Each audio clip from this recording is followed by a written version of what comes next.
On Election Day in 2016, Donald Trump carried Ohio by 8 percentage points. Our guest today carried the state by 21.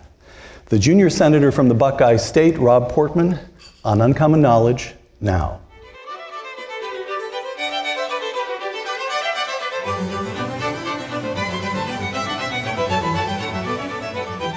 Welcome to Uncommon Knowledge. I'm Peter Robinson. We're shooting today in Washington, D.C. After graduating from Dartmouth as a member of the class of 1978, Rob Portman took a law degree from the University of Michigan, practiced law for a time, and then went into politics. From 1993 to 2005, he served in the House of Representatives. From 2005 to 2006, he served as United States Trade Representative, and from 2006 to 2007 as Director of the Office of Management and the Budget, holding both positions under President George W. Bush. Rob Portman was elected to the Senate from Ohio in 2010 and then re-elected last year. Senator Portman, welcome.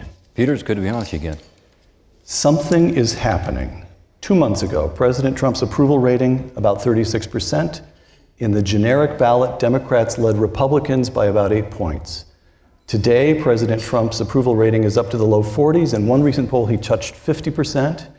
And the Democratic lead over Republicans has shrunk a couple of points. Now it's around 4-5 percentage points. Now, President Trump and the Republicans on the Hill are still underwater. But that's a sharp improvement. What accounts for it? I think it's very simple. I think it's that we started to get stuff done. And in particular, we got something done that people, as they learn more about it, find to be great for them and their families, their jobs, which is the tax bill. And I just spent a few days in Ohio talking to small businesses all over the state. We had a forum with 12 brewers, microbrewers, because they have something in particular in the tax bill they thought was helpful in terms of their low volume of craft beer. But what they really love about the tax bill is the expensing, the lower rates, the fact that they can now expand their facilities, they can now hire that extra person they needed. In one case, a brewer who had never been able to offer health care insurance is now offering health care insurance. I went to a small business where I got the opportunity to meet with some of the NFIB, National Federation of Independent Businesses, represents a lot of small businesses around the country. Talked to a bunch of their members, and same thing. I mean, story after story. Again, a woman who had not been able to offer health care since 2016 because of the very high cost, 22% increase for her. She, is now able to offer health care to all of her full-time employees. But it's 401k contributions, it's pension contributions to defined benefit plans, it's higher pay. We've heard about the bonuses, and there are about 160 companies, big multinational companies that have announced, they're doing something that's well known about bonuses. Think of Walmart, for instance, our largest employer in Ohio. But what we don't hear about are these hundreds and even thousands of small businesses that are benefiting from this. On top of that, of course, individuals are seeing their paychecks change. And so despite the fact that Democrats and the media tried to convince people this tax bill wasn't going to be good for them, they're seeing not only is their employer doing more to help them, investing in them or investing in equipment that allow them to be more productive, but also the individual tax relief of doubling the standard deduction, of doubling the child tax credit. Their withholding has improved. So one guy told me when I was explaining the tax bill, you don't have to tell my employees about that. They're telling me about it. They're coming to say, hey, look, I got 40 more bucks on my paycheck every 2 weeks. And that adds up. It's about $2,000 for a median income family in Ohio. And so, Peter, that is changing the dynamic, I think. And you feel it. Yeah, you're I do. a working really politician do. and you feel it already. I feel it. And by the way, the polling's even better than you indicate in some of these tough districts, including in California. Some districts that people thought were out of reach now for Republicans, that Republicans have held for many years. In some cases have been some retirements, as you know. Now those numbers are changing pretty significantly as, again, people are looking at their own situation, their family situation. And when you're living paycheck to paycheck, which is most of the people I represent, $2,000 a year is a big, big deal. And on top of that, again, the increased employment opportunities and so on. So it's working. Senator Nancy Pelosi, the ranking Democrat in the House of Representatives, referred to $1,000. Companies were giving $1,000 bonuses after the tax cut. She referred to $1,000 as chicken feed. And you're saying it actually matters? So I was at a small business recently, and a guy who's kind of irreverent and not very politically correct said in front of I was giving an interview, and he kind of put his head in and said, "Nancy Pelosi says it's crumbs. We call it fine dining." And his point was, this is meaningful in people's lives. It may not be in hers, but it is in theirs. And so I think people, the proof's in the paycheck. Formerly known as the Tax Cut and Jobs Act of 2017, the president signed it into law on December 22nd. This is all very recent. Just signed into law on December 22nd. You've named some of the provisions. Lowers the personal income tax rates in all 7 brackets, doubles the standard deduction for all married filers, reduces the corporate tax rate from 35% to 21%, and caps the deductibility of state and local taxes at $10,000. Now, we're having this conversation in front of an audience that includes a number of Californians. You sit on the Finance Committee. Why have you made it impossible for these good people to deduct their state taxes? You forgot about the New Yorkers who were here. I met a couple already today, yeah. Well, 2 things. One, from a philosophical point of view, the idea here is, lower the rates by broadening the base. So yeah, there's tax relief in the legislation. Roughly $1 trillion when you kind of net it out, when you assume you use the right baseline, which is a complicated way of saying it's about $1 trillion tax cut over 10 years. But most of the relief, and we're talking about $4 or $5 trillion of tax relief, comes from getting rid of some of the preferences in the code. In other words, broadening the base of taxation, therefore lowering the rate, which most economists, including all 5 of those I mentioned earlier, the Hoover Institution folks, think is the right thing to do. Generally, that's directionally the right thing to do with tax reform. In that respect, even as compared to the 1986 Act, this one is more fundamentally pro-growth. And of course, the biggest preference of all is the deduction for state and local taxes, or was under the previous code until the end of last year. So that was an obvious place to look for broadening the base. It was about $1.3 trillion. And to take those rates down, the individual rates down, we talked about, required us to find places where you could reduce preferences. On the corporate side, there were more preferences to reduce. For instance, the Section 199 is gone for manufacturing, but taking the rate, you say from 35 to 21 makes up for that. But on the individual side, most of it came from that one deduction. We also have a couple other deductions that are expensive, if you look at it in terms of the revenue loss, but extremely important and helpful to the economy. One is the mortgage interest deduction. Right. And there was talk about getting rid of that or lowering it. It was capped at a slightly lower amount, $750 instead of $1 million, but that one would have had a really negative impact, people believed, on housing. We want to encourage more home ownership as Republicans. And then charitable. And probably a lot of people in this room weighed in on the charitable side, and the notion was there, again, as Republicans philosophically, we want to encourage more charitable activity. We think that the private sector is sometimes much more effective at meeting the needs and addressing poverty. And then finally, philosophically, apart from what I just said about the general approach here, why should the federal government be subsidizing high-tax states? In other words, why should we at the federal level be providing this $1.3 trillion tax deduction? And by the way, the $10,000 is still significant for a lot of people. That's $10,000 either state and local taxes or property taxes. And for people who are low middle income Americans, that's very significant. So there still is relief there, but can I just? It's a philosophical difference. So you're going high, let me go low. It's already been the case that the governor of New York, Andrew Cuomo, is screaming to high heaven about the lost revenues to his state because New Yorkers will lose their deductibility and they're going to put pressure on Albany to reduce spending. Same thing is happening in Sacramento. The Democratic establishment, and it is an establishment and it does control the state, is already screaming because it feels political pressure, frankly, from many of its own people. Those folks who live in Malibu are calling Sacramento. You sort of like it, don't you?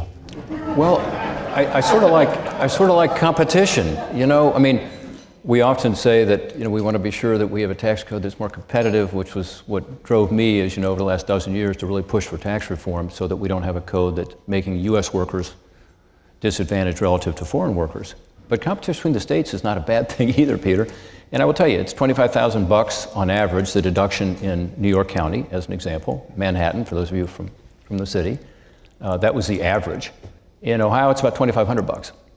And, so yeah, I think there should be competition on this issue. And by the way, for those Democrats who are complaining about it, and they are, and they're saying, I can't believe you've done this, as you can imagine, the state and local tax deduction, state and local property tax deduction is not, shall we say, progressive.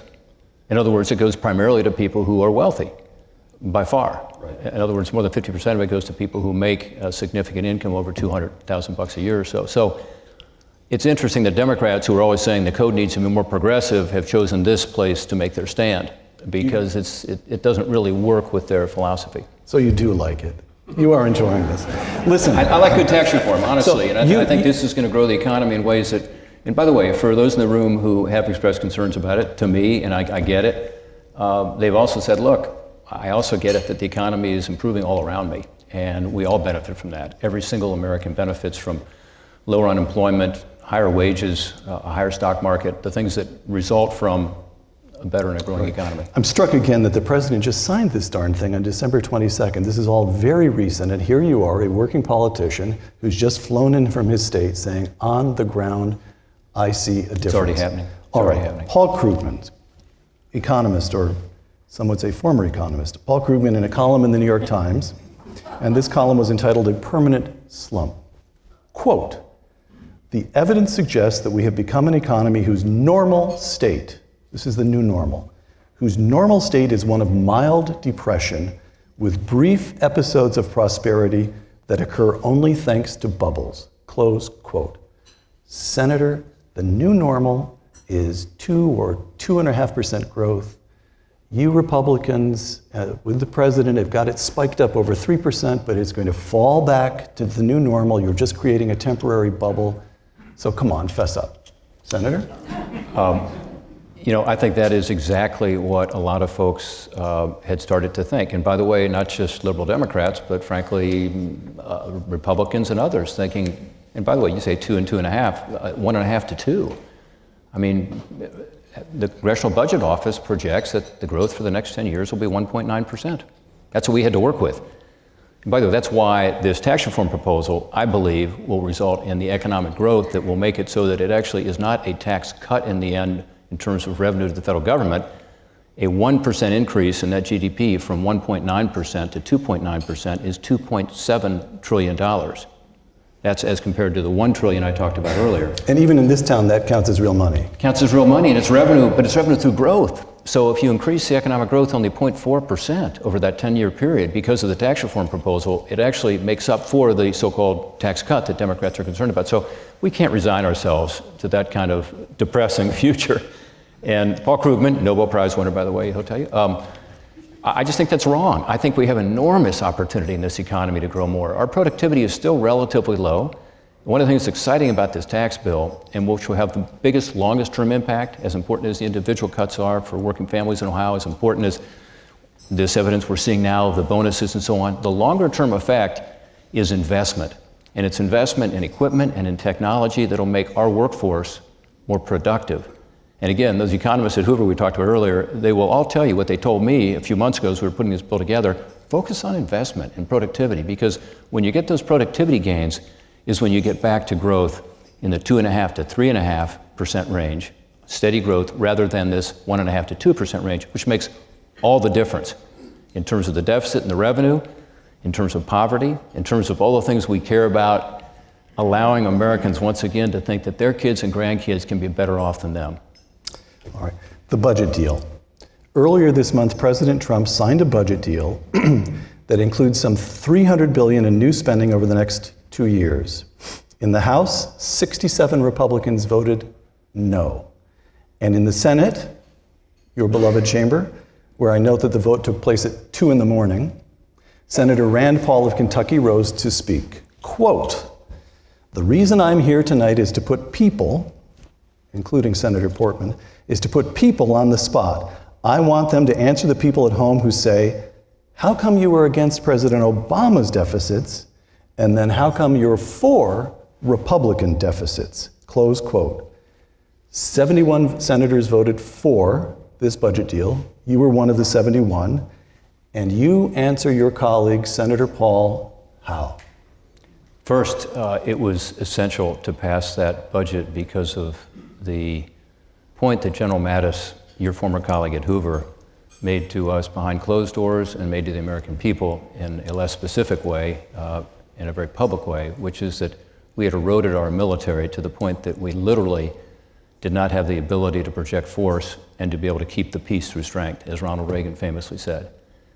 And one thing he told us behind closed doors, which I believe is accurate as to 2017, there were more of our brave men and women in uniform, service members, who lost their lives from accidents last year than from combat. And his point was, we're not prepared. We are not doing the training we should be doing. We have ships that can't leave the docks because of the lack of funding. We have planes that are on the tarmac that can't take off because of the lack of parts. We have a military that frankly is not able to respond to this expanding and very dangerous situation we have in North Korea, Iran, and over half of that 300 Russia, billion, China. Over half, I don't remember, actually you may know the number, but over half of that 300 billion is for the military. Yes, so traditionally Republicans and Democrats have had this debate over the budget, and Republicans have focused on the defense side, as I do, and that was my top priority, as you can imagine. And Democrats have said, fine, but there has to be an equal amount that's spent on the domestic discretionary side, on departments, agencies, social programs, and so on. And under sequestration, as you know, all of that was kept under a discipline ceiling, that allowed yes. us actually to see some savings overall on the appropriation side, which is an untold story, by the way, to the point that the other side of the budget, the mandatory spending side, was growing relative to the GDP and relative to the rest of the budget, and continues to. In this case, it wasn't exactly parity. Otherwise, we got more spending in defense than we did in the rest of the budget. And part of the rest of the budget included something that I also think was very important to do, that you and I have talked about at length, which is addressing the opioid crisis. It is not Washington's job to do everything, but when you have a national crisis like this, and you can bring best practices to the states and help the states to be able to respond to it, I think it's very important. So there was $3 billion per year provided for opioid treatment, recovery, prevention. We haven't done this ever. This is historic. Unfortunately, we're back to where we were when Ronald Reagan declared the war on drugs, and Nancy Reagan did such a superb job in increasing the message of prevention and education. We have a huge crisis where the number one... Which again, you see when you go home. Number one cause of death in Ohio right. is overdoses from opioids. Number one cause of death. And so this is something that affects all of us. And by the way, there are many listening to this program who care a lot about the economy. I understand that. And they might think this issue doesn't really affect us. The data is overwhelming that those who are not in the workforce and who we need desperately, we've done a good job on regulatory relief, I believe. Right. I think that's one reason to see the economy growing. We've done a good job now on taxes to be able to provide that incentive. It's not a perfect bill, but it's a very good bill, pro-growth. Workforce is one of our huge challenges. Of those who have left the workforce and don't even show up on the unemployment numbers, unfortunately, we have record numbers among men. The labor force participation rate, as your economist at Hoover will call it, is unfortunately very low for men. Right now, it's historically low. When you can combine men and women, it goes back to the 1970s, late 70s, a period we don't want to repeat, double-digit unemployment. 50% of those men, roughly, according to some recent studies, are taking pain medication, opioids, on a regular basis. 50%. Think about that. So a conservative estimate, taking these studies, Department of Labor has done work on this, the Fed has done work on this. By the way, Jay Powell, the new chairman of the Federal Reserve, and I've talked a lot about this. He's very interested in this issue because he's trying to get more people into the workforce. So this opioid issue, it's affecting all of us, but it is scary how much it is affecting our ability to bring people sort of out of the shadows and into the workforce to get the dignity and self-respect that comes from work without dealing with this opioid crisis. Rob, so bottom line is, the budget wasn't perfect. I didn't like that, the increased spending for many of those domestic initiatives, but overall we had to do this in terms of the defense side. We had to do it to keep government operating, and I think on the opioid side, we had to be sure the money is spent properly, which I'm now working on with others, but that's an important national priority. Rob Portman, interviewed in 2012 about your tenure as director of OMB. Quote, "I was frustrated. I wanted to offer a balanced budget for over 5 years, but a lot of people didn't." Close quote. Okay, you have argued, I think I can sum this up fairly. If I get it wrong, say so. You've argued that the imperative of the moment is growth. It is increased defense spending. It is within growth. This is, as a matter of the budget, it's small, but it's important to you and it's important to the country dealing with the opioid crisis. Grant every bit of that. When do we get to entitlement reform? Well, first of all, there are two things we have to do. One is to get this economy growing again, and that will create the revenue we talked about through growth. And that's what happened in the late 1990s, the last time we had a balanced budget on a unified basis, as they say. It was, frankly, because of growth. And we were very proud of ourselves in terms of the spending side, but that's not what really happened. When you look at it, it happened 3 years early, and it happened because we cut capital gains taxes, and $100 billion showed up in the coffers no one expected. And you had growth, and you had, in the late 1990s and John 2000s. Cogan, your friend, Yep. my colleague at Hoover, John Cogan, remarked to me, I remember this vividly, as George W. Bush was about to take office and we were running a surplus, he said, "Peter, here's the definition of a surplus. The money is coming in so fast that even Congress can't spend it." Yeah, exactly. And we spend like drunken sailors, which is an insult to sailors, by the way. But entitlements, yeah. So we talked earlier about the budget having sort of two areas. One is the domestic spending, more than half of which is defense. And again, we were at a period of time, once again, where we had starved defense to the point that we were risking our own national security and our ability, again, to promote peace through strength.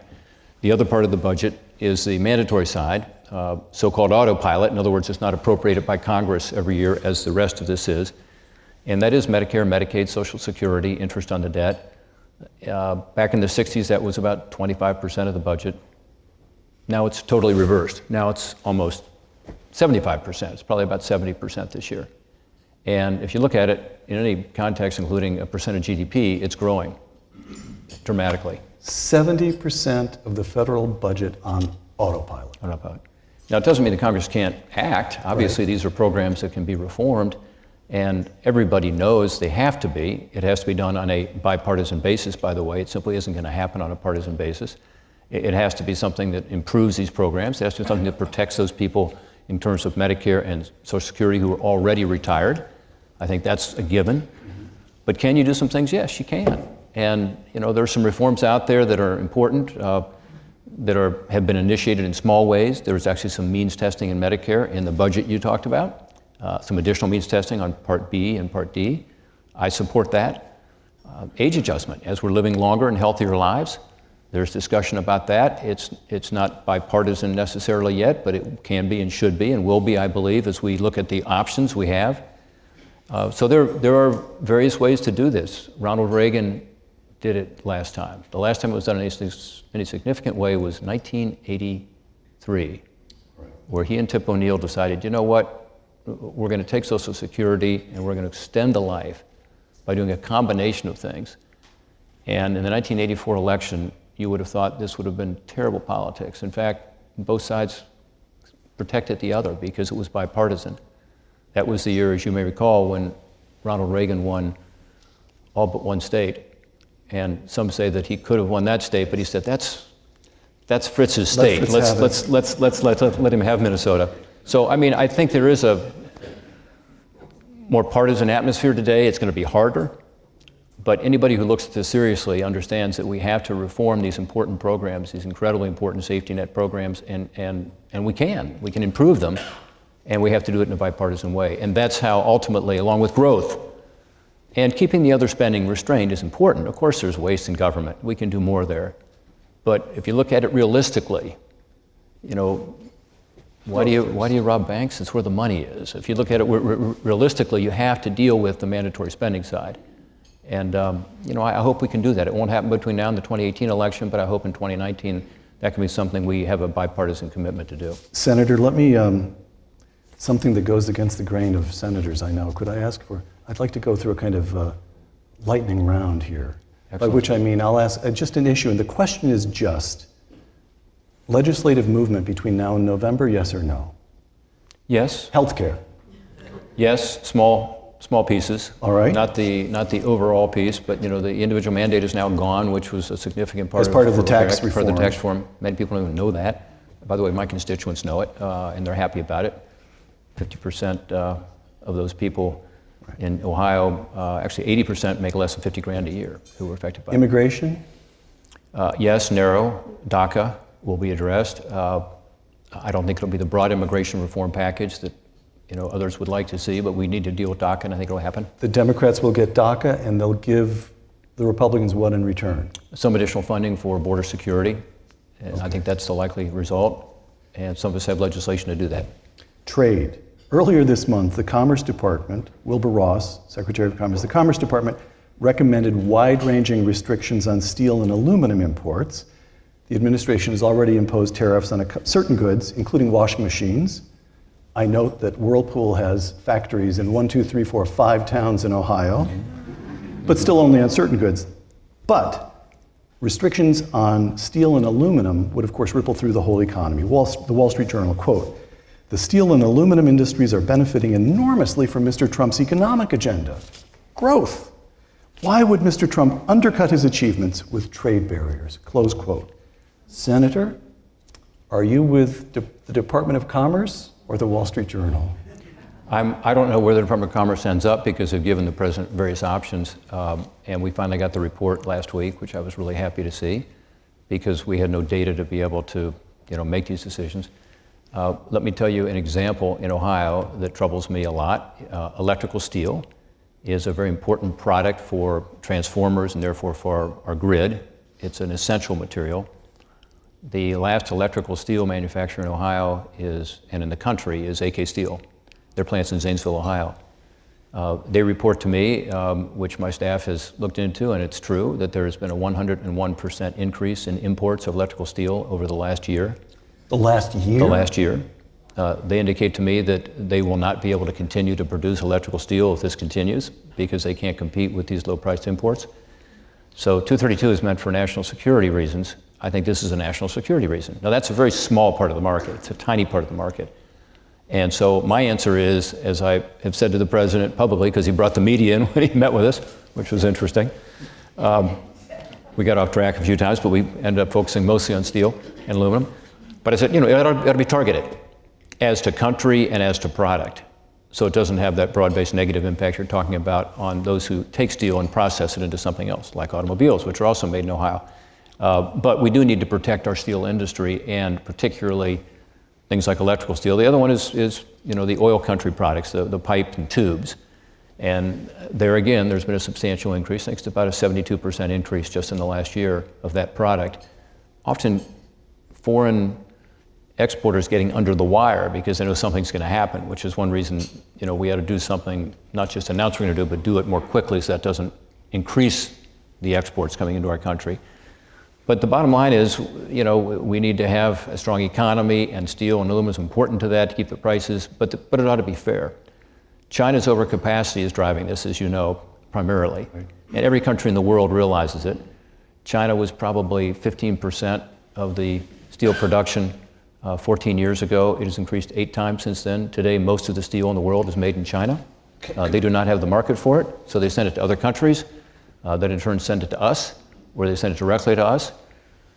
So they subsidize it, and they sell it below its cost, which means dumping. Right. And those are things that under the international rules are illegal. So we do need to deal with those overcapacity issue. And if we don't, we'll find ourselves potentially without an industry that actually, is in some areas, like electrical steel, already in risk of being lost. Is this a fair summary of your position? I, Rob Portman, am a free trader, and you can see that by examining my speeches going way back, and particularly my time as U.S. trade rep. But I am also the senator from Ohio, and when an industry in my state gets hurt, it is my job to pay attention. Fair? Not necessarily. I would say I'm a balanced trader. I think free trade has gotten us to the point where if you're a pure free trader, you wouldn't care about the electrical steel industry because that's not consistent with free trade. True. And I do, and I think we all should. So I think it needs to be balanced, and I think it needs to be fair in the sense that we have rules and we ought to follow those rules. We should not unfairly restrict trade, and we should expand exports dramatically in this country. We way under-export.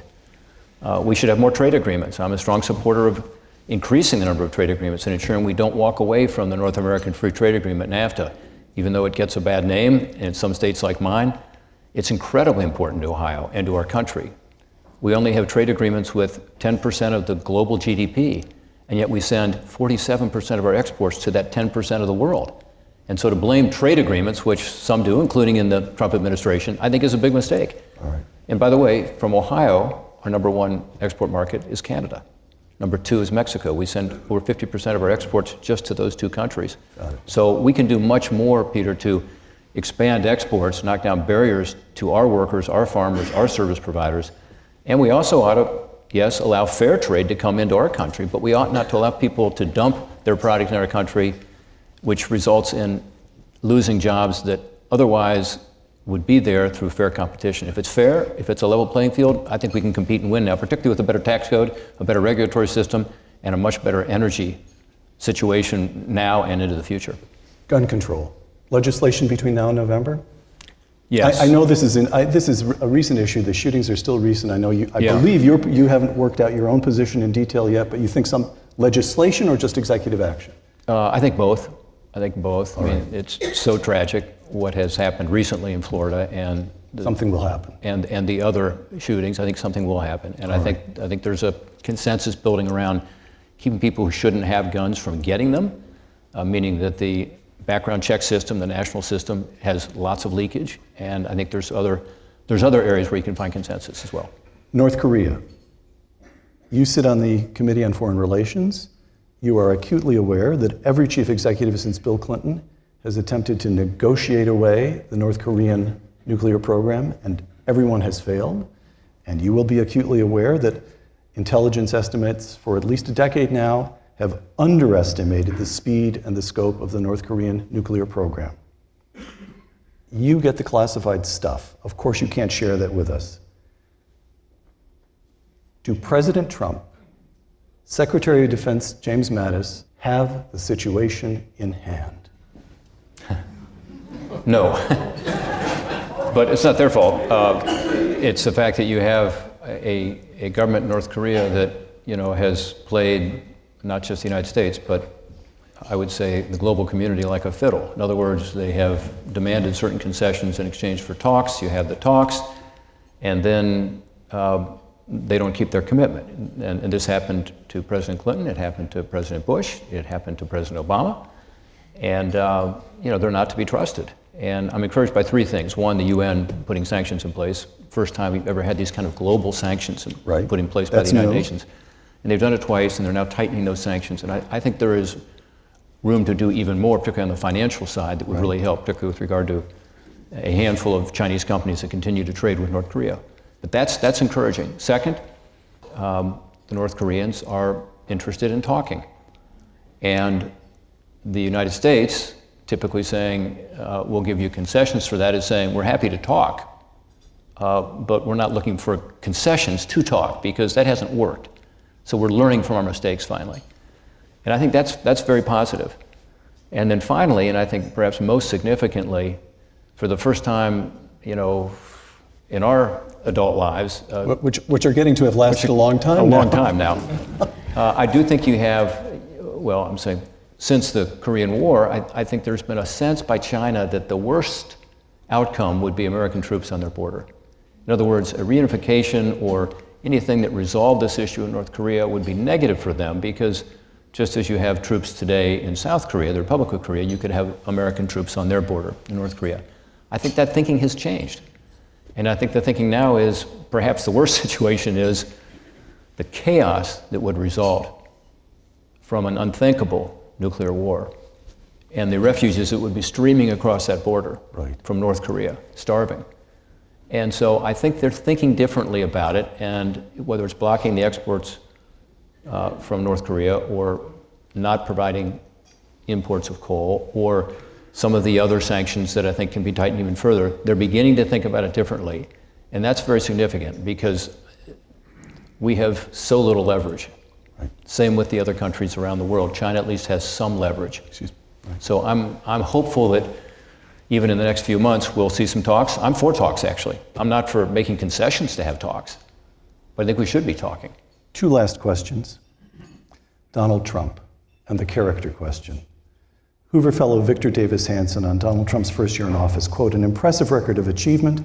The stock market and small business confidence are at record highs. Trump has now ended 66 regulations for everyone he has added and cut the corporate tax rate from 35 to 21%, and the ISIS caliphate is for all purposes now extinct," close quote. Add to that Neil Gorsuch and a dozen very good judges now nominated to and confirmed, thanks to the Senate, on the federal appellate courts. And yet, he's Donald Trump.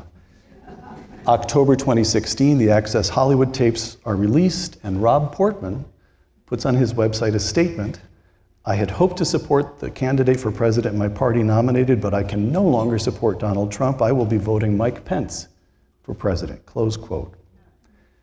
Policy matters to you. You've just demonstrated that. But character matters to you, too. How does the Republican Party advance Donald Trump's agenda without seeming to excuse or to even in some way embrace his failings? Well, I think you are honest. And I think when you agree, you not only let it be known, but you work with the administration to accomplish great things, including, you mentioned the regulatory front, where we've worked closely with them on a number of regulatory issues that are unprecedented. I mean, we had one example over the last couple of decades of using these Congressional Review Acts to eliminate a regulation. Right. We've done 14 in the last year.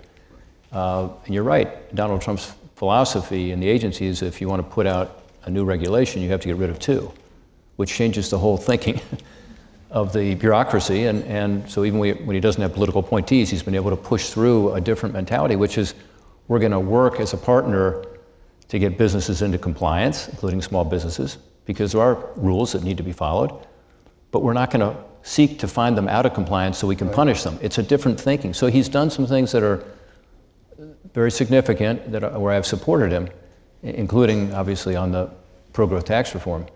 But where he has said or done things that I disagree with, I also speak up. And I can give you 24 examples of that. But because I do, as I did with Access Hollywood, I do find that, you know, we have a extremely politically divided country right now. So you're right, small business optimism based on a recent NFIB survey is at all-time high. People feel better about not just their future, but the future for their kids in terms of the economy. But they don't feel good about our country overall because they have very strong views either on the right or on the left, and that division is growing and the gap is growing. So, you know, some of my constituents tell me when I'm home, as they did this weekend when I spoke at an annual County Lincoln Day dinner, you know, why don't you always support the president, no matter what? Because he's the Republican president. He was nominated by us. He won Ohio. And then that same day, people say to me, why are you supporting the president? Because, you know, he's saying or doing these things. And my answer is very simple. It's, again, going back to my initial comment, you're honest. You just say where you land, and you be an independent voice for your state or your district, and I think that serves the country best. Last question. 18 months ago, you had a decision to make. You could have honorably ended one term in the Senate and a long and very distinguished, remarkably distinguished. If you'd known him in college, you'd be astonished. Career in public service, and you could have begun spending more time with your family, and frankly, joining a few boards and expanding your income. And here you are, you've just flown in from Cincinnati to be with us in Washington. You've got an event in New York. You go back into session. What are you doing? Why did you run for re-election? What keeps Rob Portman at it? You've missed a few things about public service that make it even harder. I mentioned the division today. In my office on Friday, we received a letter. And when one of my incredibly talented young staffers, a guy named Drew Shaw, who's a great kid, opened up this package. Luckily, he was doing the proper procedure, which is he had it in a box which helps to ensure that the fumes from a letter, are vacuumed out rather than toward him, and white powder went everywhere. And there was panic in the office, as you can imagine, and the police were called. And it appears now that it is cornstarch, but they won't tell us for sure until probably Tuesday, which, is unnerving for me. Of course. So I called Drew immediately and tell him how much I appreciate his service and hope he's okay, and he's good, he's calm.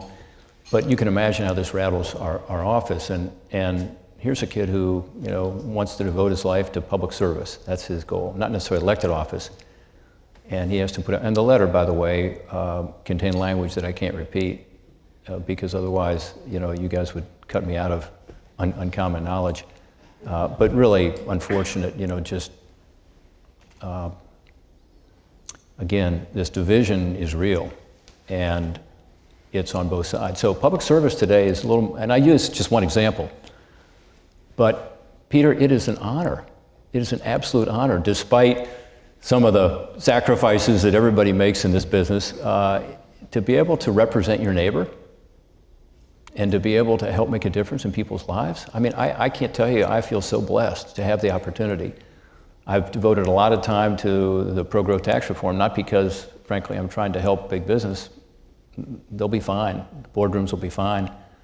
But it's the workers I know, who I grew up with at Portman Equipment Company, which was a small family business. The mechanic who's on the line. And they want to work hard and play by the rules, but they hope to be able to get ahead and hope to be able to have their kids have a better opportunity than they've had. And that's not been the case. For the last couple of decades, actually, in Ohio, wages have been flat, and yet expenses are up, and Washington seems to ignore it. And so the reason you do these things, like the tax reform or the regulatory relief, is because of that guy or his wife or that woman who works in receivables, who has done all the right things and yet can't get ahead. And they deserve our help. And then poverty, I think, is driven so much by these issues we talked about earlier, the opioid crisis, also the prison population, people getting out. 95% of prisoners are getting out. We have a record number of people in prison, and they have a felony conviction, they can't get a job. That's another thing that's driving this unemployment number, people who are outside of the workforce. And I've been able, through the Second Chance Act I authored, I've been able, through some of the opioid work I've done, to really help some of those people. On Thursday, I was at a treatment center in Ohio, and some of the funds that we sent here from Washington went to leverage private sector dollars, which I love seeing that, seed money to leverage private sector dollars to start something entirely new, which is one emergency room in a large city in Ohio, Columbus, that focuses on overdoses rather than going to a dozen different emergency rooms that also have to cover gunshot wounds and traffic accidents and so on and have a different setup. This is just focused on Narcan and saving someone's life by using this miracle drug that reverses the effect of an overdose. But now we have in this emergency room, right next room, like in the same building, 50 beds for treatment. Because the huge gap right now is people overdose. Your firefighters, police officers are saving their lives. As one of the people who works there told me this week, often people were going out in the parking lot and shooting up again. Now that's dramatic, but certainly within a week, sometimes within a day, people were coming back again and again and again and not getting into treatment. 80% of the people now that have come into that emergency room, it's only been open for a month. They've had 103 people come through already. 80% of them have elected to go into treatment. That number is exactly the reverse of what it is in most places, which is 20% at best. Right. So I got to meet some of those people. And I met a young man who has been an addict for 7 years. And he's never sought treatment before. And he's gotten a job, lost a job, broken up with his wife, lost his family. I mean, all the things, tearing apart these families is a huge part of this. Committed crimes, to feed your habit. I mean, that's the number one cause of crime in Ohio, is people who are addicted, shoplifting, stealing, fraud. They've got to figure out how to find $400 or $500 a day to feed their habit. This young man is now clean. He's gone through detox. It's only been a few weeks. He's very proud of his being sober for 21 days.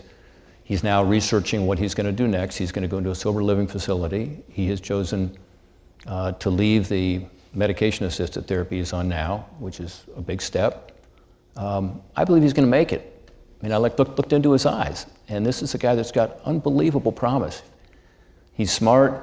He actually, has a good education, but he fell into this trap that so many people have. And by the way, 4 out of 5 people who die of overdoses in Ohio started on prescription drugs, many of them legally, because of an accident or an injury, something changed in their brain. Others, did it to try to find the high at a party or something, but this young man is a great example of that, of someone who can achieve his God-given ability now because of something that Washington helped do. I mean, we provided the seed money for this new experiment. And again, it's not just about money, it's providing the money in the right way. So it's, it's an evidence-based program that actually works, not just throwing money at something. So that's why it's worth it. And I feel honored and privileged to be able to do it. Senator Rob Portman of the great state of Ohio, thank you.